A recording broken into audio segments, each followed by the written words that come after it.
Good evening. Welcome to California Today. I'm Liang Zhang. Here is a preview of some of today's stories.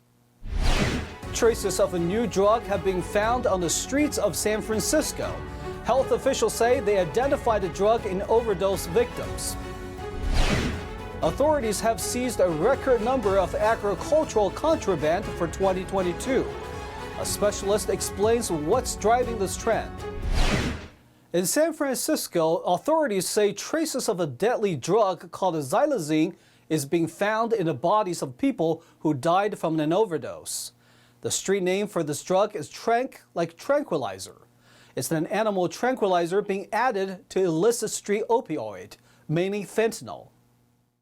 The tranquilizer is known to cause severe skin lesions. It can leave users with open wounds, lead to infections, and even amputations. Trace amounts of it were found in 4 out of 145 bodies tested between December 1st of last year and the middle of last month. All of the overdoses involved fentanyl. San Francisco health officials say it's the first time the drug has been identified in overdose deaths in the city.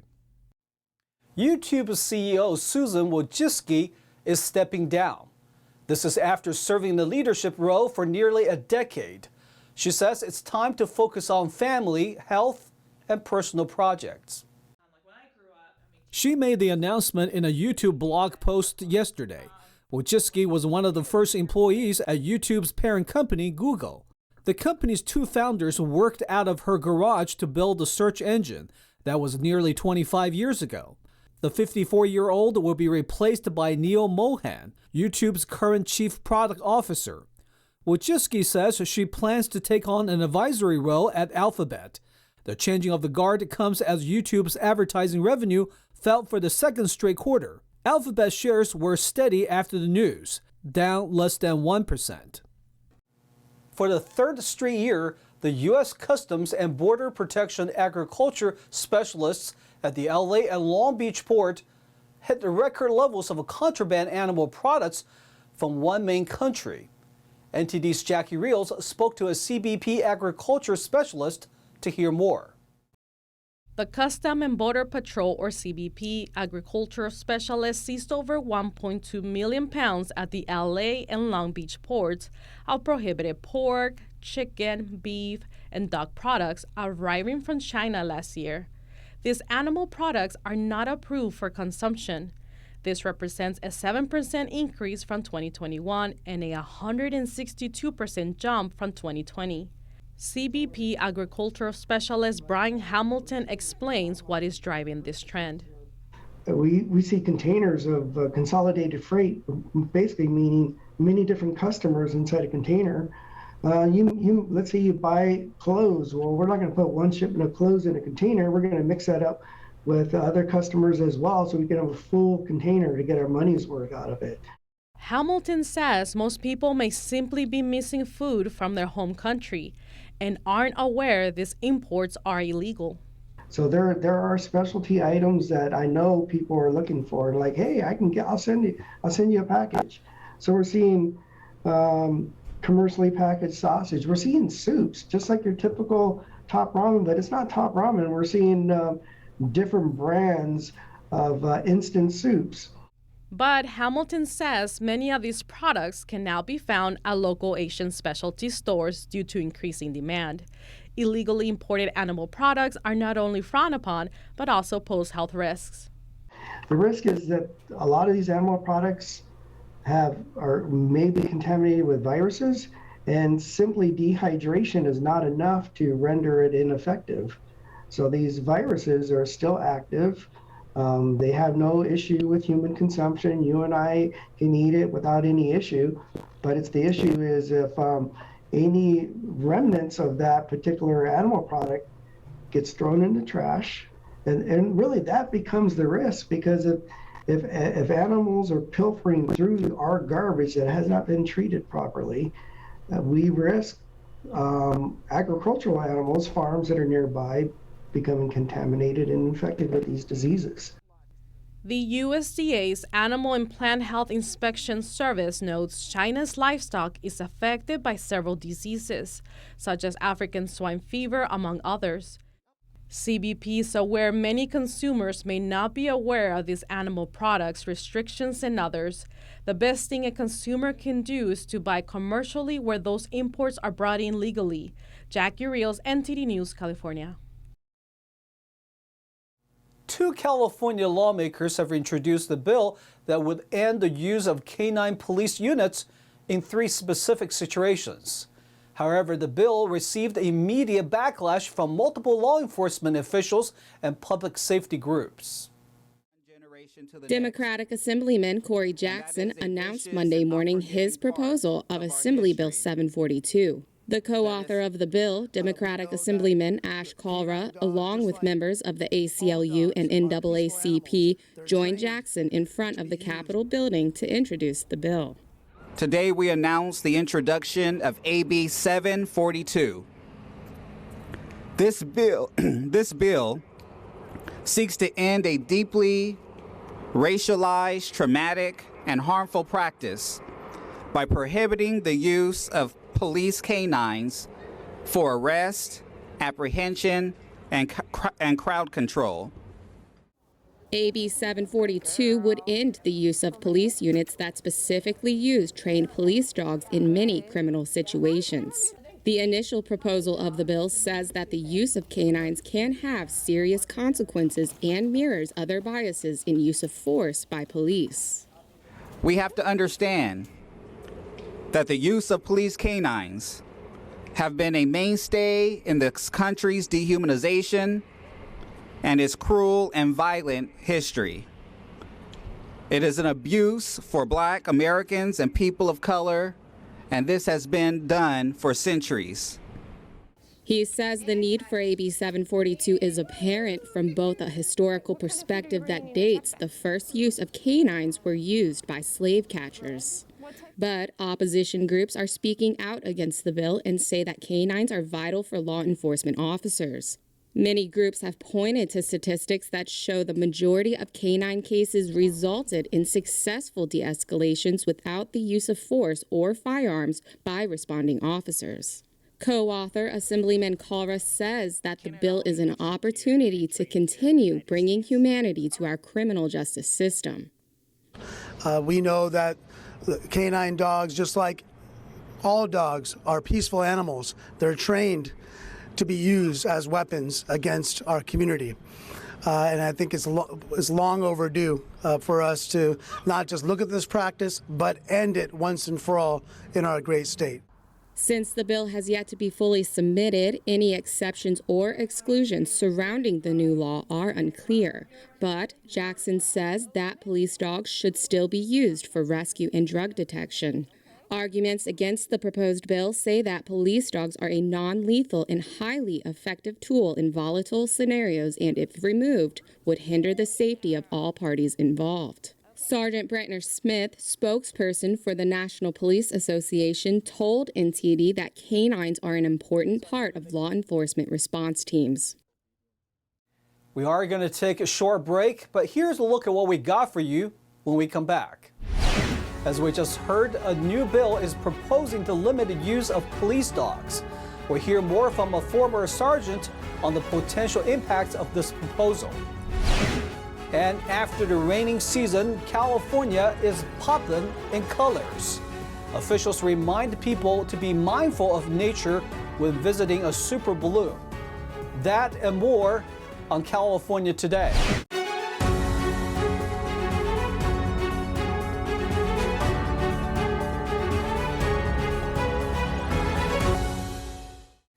Welcome back to California Today. I'm your host, Ling Zhang. Before the break, we heard about the new bill that will limit when and where police K-9 units can be used. Earlier, I spoke to retired Sergeant Betsy Smith to hear more on the impacts of the proposed bill and the role of K-9 units in law enforcement. Joining us now is Sergeant Betsy Smith. She has been a law enforcement trainer for over 20 years, with positions in patrol, investigation, narcotics, hostage negotiation, crime prevention, and more. She's also spokesperson for the National Police Association. Sergeant, it's a pleasure speaking with you. Hey, thank you so much for having me. Well, California state lawmakers have introduced Assembly Bill 742, which aims to ban the use of K-9 units in arrests, apprehension, and crowd control. If passed, how would this bill impact law enforcement's ability when responding to those situations? Well, as you know, American law enforcement right now is in a retention crisis. We cannot get police officers to stay on the job. Many are retiring early or just leaving the profession altogether.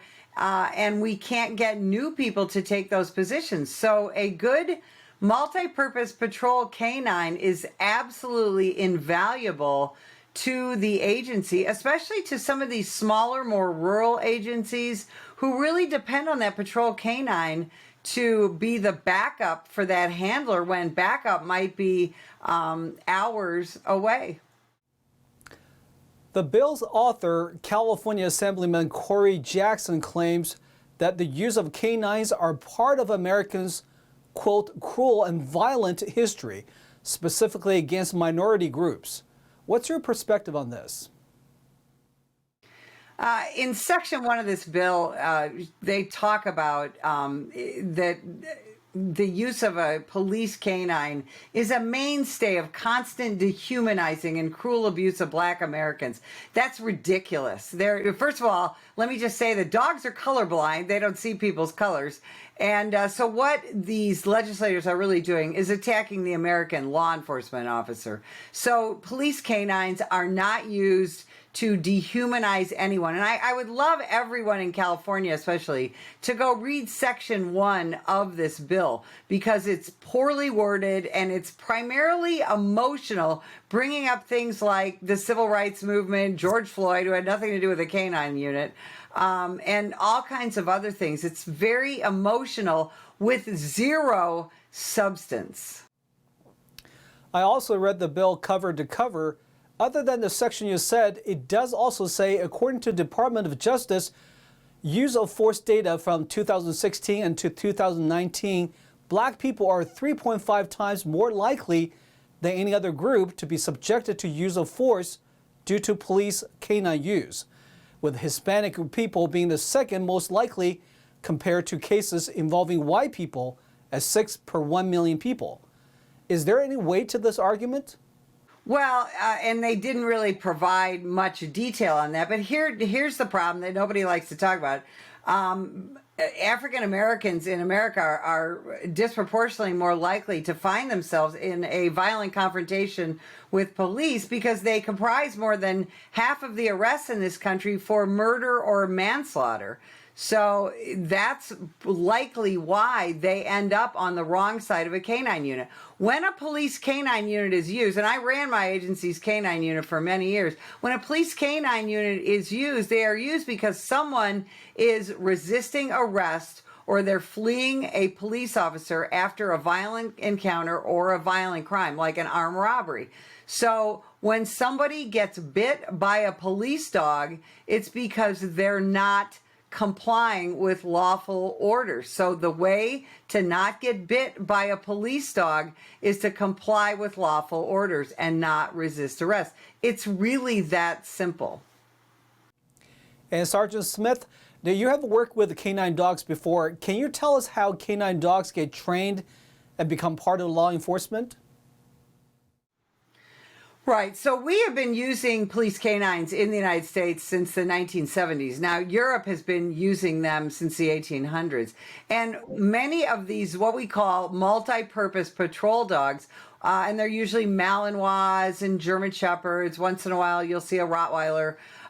They are used for various things. They are used to smell drugs. They are used to track children or elderly people if they become lost. They're also used to track offenders, like an armed robber who flees an area or an armed subject. They are used to protect the handler when the handler is attacked on a traffic stop or some other kind of altercation. They also can be used for community policing purposes. That's one of the things we used our dogs for, was to go to a Cub Scout group or to a nursing home so that people could have a positive interaction with a K-9 and that K-9's handler. And also other police officers love having interaction with that police contact. Who doesn't like dogs? But to be fair, the bill is not calling for completely getting rid of K-9 units. It simply says that police can't deploy them in situations like arrests or crowd control. Obviously, K-9 dogs are very helpful in search and rescue, sniff out drugs and narcotics. Is this proposal reasonable to only use dogs when they don't bite people? A couple of things there. First of all, a patrol canine, you want to try and get as much bang for your buck, if you will, when you have that canine. So just to have a canine that will track is not going to be of a lot of use to your average law enforcement agency. Remember, most police agencies out there have less than 10 officers. And again, because our law enforcement agencies are so short-staffed, a police canine is very often going to be invaluable to a handler, especially in a rural area or on a busy night shift in an urban area where backup is not available. And we also need to, let me just tell you, 2 days ago, the Jefferson County, Colorado Sheriff's Department had a canine Graffit, was murdered in the line of duty. That's a horribly sad situation. I ask anyone to go to their Instagram and look at the procession for canine Graffit. But here's the thing. We're talking about a murdered police dog instead of a murdered police officer. And that's what police canines do every year in this country. They sacrifice their lives, they're a dog, for the life of a human being. And if we take those dogs away from police officers in California, you're going to have more dead and injured police officers, and no one wants that. Well, thank you so much, Sergeant Betsy Smith. Thanks for joining me today. Thanks for having me. After a super wet fall and early winter, flowers are getting ready to show their colors. Californians may be greeted with a colorful wildflower super bloom this spring. State and local officials remind visitors to be mindful of the wildlife and surrounding neighborhoods when visiting super bloom areas. Depending on the park, state officials say that this year's super bloom includes vibrant California poppies, sand verbena, desert sunflowers, evening primrose, popcorn flowers, or desert lilies. In Southern California, visitors can expect to see colorful fields in Anza Borrego Desert State Park, Joshua Tree National Park, and the Antelope Valley California Poppy Reserve. And in Northern California, Briones National Park, Mount Diablo State Park, and Lassen Volcanic National Park are all known for their own wildflower-covered fields. But as people look for super blooms at parks, trails, or nature reserves, state and local authorities remind people to respect local residents, wildlife, and the flowers. Let's check in with NTD's Carlos Reyes for today's Sports Roundup.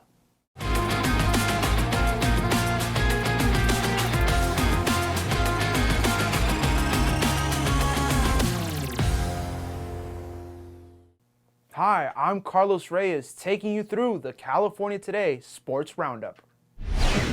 Former LA Galaxy defender Julian Araujo arrived in Barcelona on Thursday to begin working out with the Catalan team while he waits for the Court of Arbitration for Sport to decide whether or not he may play this year.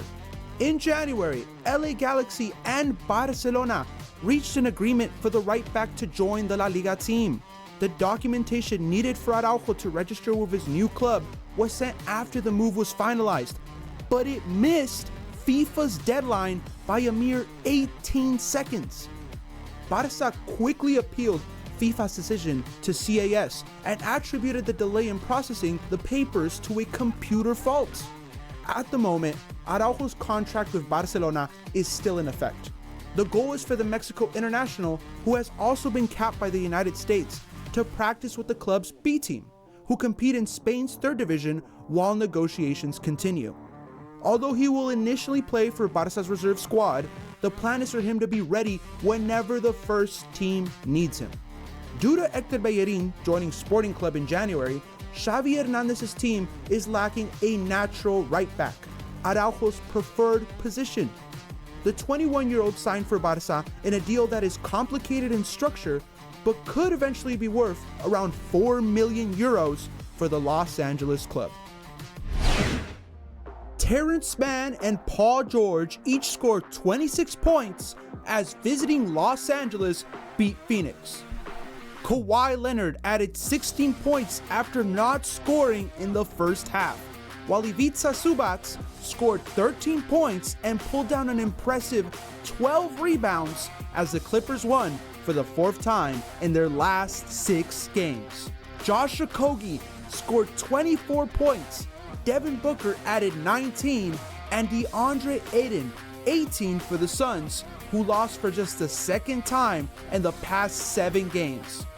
Chris Paul had 4 steals to move past Michael Jordan into the 3rd place on the all-time NBA list with 2,515.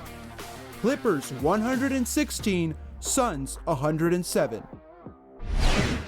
William Carrier scored with 18 seconds remaining to give Vegas a win over San Jose in Las Vegas. It was the 7th game-winning goal of the season for Carrier. Teammate Paul Carter also scored for the Golden Knights, who improved to 22-4 all-time against the Sharks despite going 0-7 on the power play. Aiden Hill made 25 saves for the Pacific Division leading Vegas, which has extended its winning streak to 4 games. Alexander Barabanov scored for San Jose, which lost for the 3rd time in 4 games. Despite totaling an impressive 36 saves, Kaapo Kakanen's performance was not enough to fuel a San Jose comeback. Golden Knights 2, Sharks 1. And that is it for today's Sports Roundup. I'm Carlos Reyes. Thank you for watching. That's all we've got for you tonight. We would like you to join us again on California Today every weekday at 8:30 p.m. Make sure to check out our broadcasts on our California Today webpage.